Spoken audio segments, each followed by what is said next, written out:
तोरार बाकी में का फसी देबो बोला दो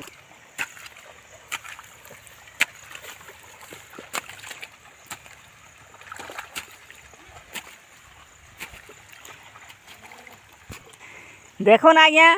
आमर सगड़ा पंचायत रुगुड़ी कनपा गाँव में आमर गोटे जड़े दादा अच्छा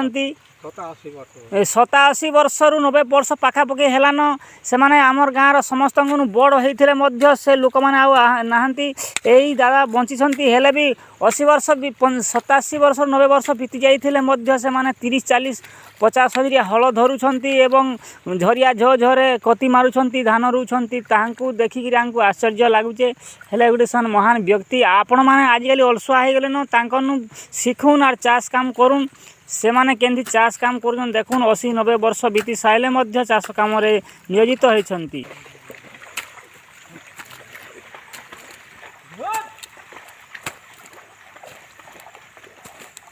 दादा आपण को केते वर्ष पाखापाखि हेलान मते 87 ऊपर हेलान तथापि चाष नियोजित होती नहीं हाँ चाष बास नहीं कले परिवार बंची हेबा अच्छा बोले इखन वर्षा प्रबल हो धान खेत के आसिक कति मारुचन हाँ हाँ हाँ बोले परिश्रम नहीं कले दुख नहीं कले सुख नहीं मिले हाँ हाँ ई पछले सुखे बसिक खावा के अच्छा आजिकल लोग माने केनता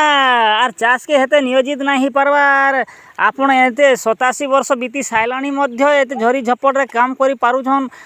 आपण को आमे देखिक भारी आश्चर्य होजु एइटे ई कथाटा केनता एंता होजे जे आजिकल पिला माने काहेले काम नहीं करबार अलसुआ ही बसले न माने आजिकल जन पाठ पढ़ले